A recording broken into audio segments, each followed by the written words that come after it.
Cineplex fined $38.9 million in deceptive marketing scandal. Cineplex has been ordered to pay nearly $39 million penalty after losing a case over an online booking fee introduced in 2022. On Monday, September 23rd, the Competition Bureau Canada, an independent law enforcement agency, announced that the Competition Tribunal ruled in favor of the Competition Bureau in the deceptive marketing case against Cineplex. The agency stated that the company engaged in drip pricing when it added the mandatory online booking fee of $1.50. The tribunal determined that the representations of Cineplex's website and mobile application constituted drip pricing and that consumers were deceived by contradictory and incomplete information on Cineplex's ticket page, reads the statement. Drip pricing is a strategy where businesses advertise low prices only to include mandatory fees later, making the final cost higher than initially presented. This deceptive practice goes against the Competition Act, which recognizes drip pricing as a harmful business practice. The company now faces a penalty of over $38.9 million Canadian, equivalent to the amount collected from consumers after introducing the fee from June 2022 to December 2023. Cineplex has also been ordered to pay for legal fees, the Daily High. So they collected $39 million in 18 months on a $1.50 charge. That's a lot of customers. That's a lot of customers. That's a lot of fees. There's some questions here. We're gonna get to some questions and things there. You know what I hate about drip pricing? Everything? This happens all the time. Okay. And it's not drip pricing, but it's a little bit deceptive. When you book an Airbnb, typically when we go somewhere for work, we're either booking a hotel or an Airbnb or somewhere for travel, and the initial price on the Airbnb is one thing, and then there's cleaning fee and Airbnb fee, and then there's taxes. So it starts off being like, oh, that's a sweet place, and the price is there. This might literally be drip pricing. Yeah. They might be liable for that. So a mandatory fee, and this is where it's different. So like on Airbnb's case, drip pricing is not that taxes. So you must pay taxes. Taxes are not a fee. Taxes are taxes. So like obviously the taxes are not baked into the cost. Sure. Great. But there are other things. So like I would love to see that have gone through Ticketmaster. I would love to see that have go through Airbnb, where you actually you can't get out of like the online service charge through Ticketmaster. Like it's there. So the concert is $100 and there's an online service fee of $18. And then there's like a thing and a thing and a thing and a thing, and then the ticket's like twice the cost of what it actually was described. The government coming after Cineplex for this is great. I would love to see them come after Ticketmaster. Yeah. Airbnb after that. Airbnb. The pricing. Yeah. It's ridiculous. You should be able to compare ticket prices and then pay the price you were looking at. Yep. When you went to the platform. We're gonna get into a whole bunch of things here, and this creates a whole bunch of headaches beyond just the topics that we have on screen here, because the more transparent you are, the easier it is to actually convert. So, how should pricing be presented online? This might be a hot take. Clearly. Oh, listen here, folks. Like, we run into this issue all the time. So one of the biggest challenges that we see in e-commerce sites is drop off between add to cart and completing your checkout. And the usual cause of this is e-commerce merchants not refining their shipping solutions. Yep. And having massive shipping charges that you don't see until the very end. Yes. And what did customers do? They bounce. Because they were evaluating your product based on the price listed on your website and comparing that to the prices listed on everyone else's websites, many of which offer free or flat rate shipping. And when they get to your checkout page and they see that the price is actually way higher than that, they go, nope, I'm gonna go back to a competitor too. And they're mad about it because they were expecting a great deal. They were ready to make a purchase on your site. And then because your pricing wasn't clearly laid out, they've had a bad experience and they're going somewhere else. So when Aaron says clearly, it's the communicate, and there's plenty of good shipping strategies, but clearly. So like you could do free shipping after a threshold. So it's after $150 basket size, then it's free shipping. But that needs to be communicated well, because great. If they were at $139 in cart and there's $25 in shipping, well, it actually makes sense for them to add another $11 in, or do the math and get the free shipping and then figure it out. But if they don't know that, they're going to bounce. If it's, which is the other side to things. Like if your shipping policy is really good, if you've got really competitive pricing, by not advertising that, you're burying your advantage, so they're not seeing your advantage till they hit the checkout point. There's plenty of businesses like ours. We don't advertise pricing online. It's the things we sell are too complex to just say, oh, it's $25. It's like, no, there's like. But we also don't offer packages online that'll get you in the door and then ramp them up with all the custom services you actually need once we book the meeting. Right. So it's either like call for pricing, we need to go through a discovery process, or like just give it to them straight, and then hammer it home. Especially Aaron says, if part of your competitive advantage is like you offer free shipping and your competitors don't, I need that in 50 places. Yeah.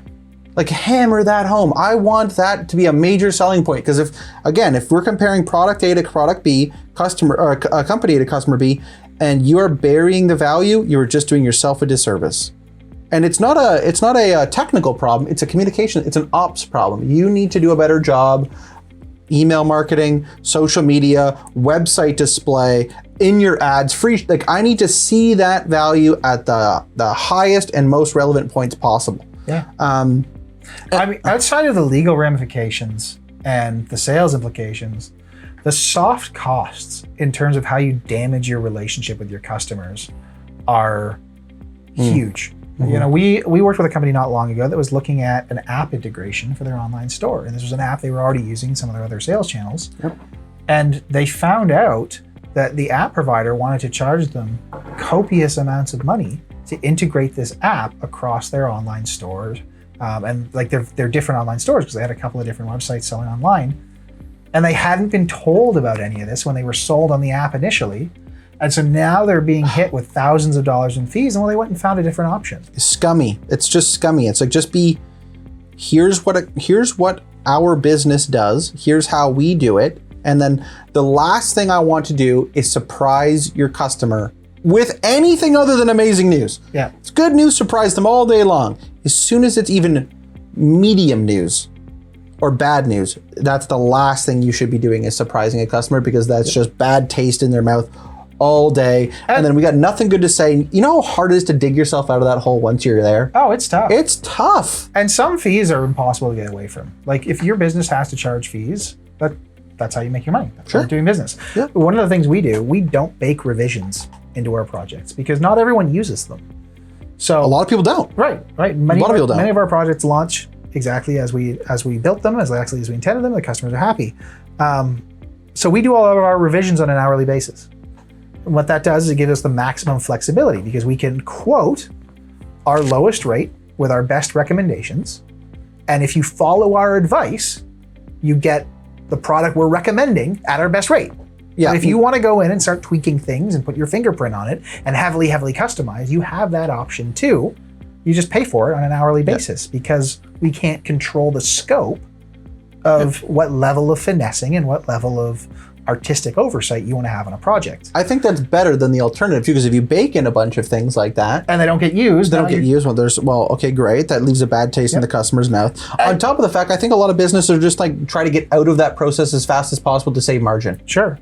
Well, and then on top of that, if we did try to bake it in, because the number of hours people use can be so all over the place, we could never make that accurate to what the cost actually is. So there's a lot of good reasons why we have it set it up that way. But the reason I bring this up is because when we propose a project, we explain that pricing structure probably 4 different times in that proposal. We explain it right at the start, we explain it in the pricing section, and then we explain it again after the pricing section when we talk about creative license and revisions.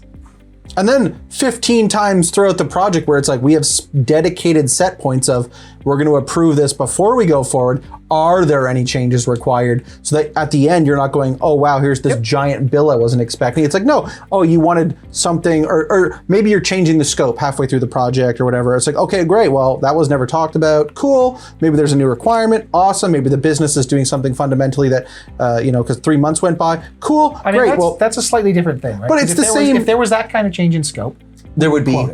We quote it. Right. It's so, just so that's different thing. I was talking specifically about we have a fee structure. Yep. Designed for people to be able to make whatever revisions they want.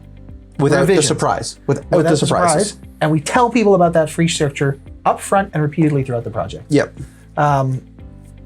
Fee structures are okay. Having fees on top of your base fees is okay.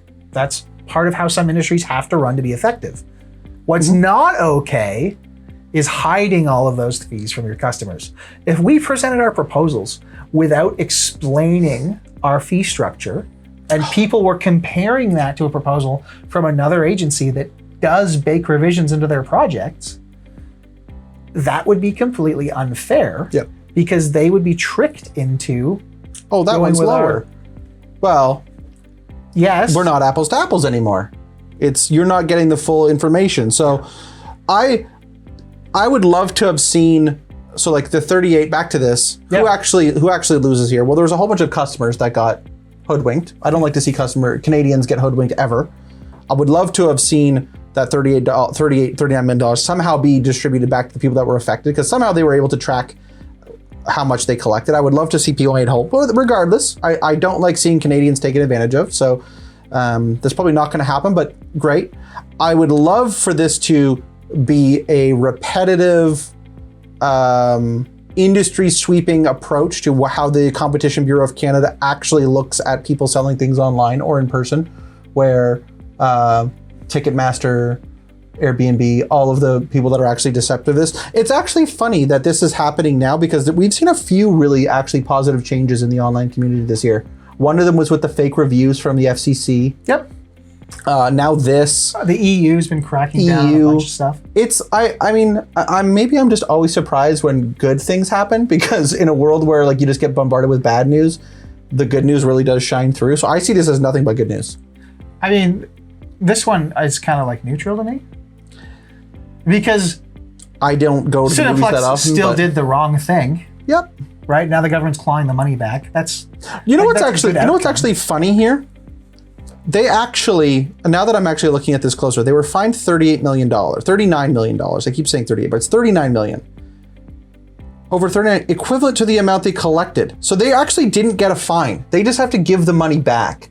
A fine would be, so the equivalent of the amount collected from consumers. So that's just a refund. That's not a fine. Yeah. So this should be harsher. This should be way harsher. If it's going to actually make a difference. It should be the $39 million would be the base. And then like, from there. and then legal fees. Who knows? Yeah. Okay, because, maybe $2 million. Because this just means if you don't get caught, you get to keep the money. And if you do get caught, you just have to give it back. Which is, so this could be a lot.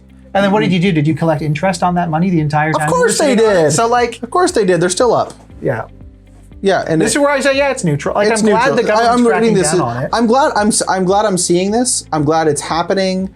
It obviously doesn't look good on Cineplex. Like, there is definite damage to Cineplex's brand after that. And that's like, what the government does or doesn't do with this. That's the core thing we want people to take away from this. Is just be right. Be right. But like, if your price is your price, advertise that price. Yeah. Be honest with your customers, and it's really hard for anyone to complain about you if you're upfront and honest in how you do business with people. I have this conversation probably twice a week, and it's like, why are your prices not online? Yeah. Because you're selling something that's essentially a commodity. You're selling health services or training or, fittings of equipment, or you're a service provider. Why are we don't want our competitors to know. It's just like, what does it matter if your competitors know or not? Yeah. I need your customers to know. Would I ever go to the grocery store? If I treat your service like a product, would I ever buy that? Would you ever go to the grocery store and go, I want to buy that thing without knowing that? I do that in some kinds. I don't care how much they charge me for water. I have to buy the water from the water company. Yeah. The hydro, the gas, those are needs. But if I was to go to the grocery store and I'm looking at bananas and suddenly bananas are $90 a bunch, I'm not going to buy bananas. They have to tell me the price. So every other service provider out there, you would need to make a very strong argument to me why you wouldn't want to transparently display your pricing online. Yeah. And if there's a problem with that, it means you're not showing the value of your service or product. Oh, I can't do that because of this. Is like, well, then you're positioning your product incorrectly. And there's ways to fix that. And typically those aren't even hard things to fix. It's not like you got to go and spend thousands of dollars on technology or retool the whole business. It's like, we just need to show the customers why we're good at what we're doing. Yeah. Let's go do that. We've said it before. Advertise your strengths. Advertise your strengths. Hammer them home. Yep. So, yeah, I mean, I'm glad they got fined, but don't do drip pricing. Don't do drip pricing. Don't do drip pricing. Anything else you want to add on that? No, man, I think I'm good. Good? If anything we talked about today resonated with you, I encourage you to book a free strategy session with one of our experts. We'll take the time to get to know your business, develop a plan that makes sense for you, and answer your burning questions so that you can move forwards with confidence and clarity. If that sounds impactful, book a strategy session, which you can do at 2h.media. And in the meantime, thanks for watching.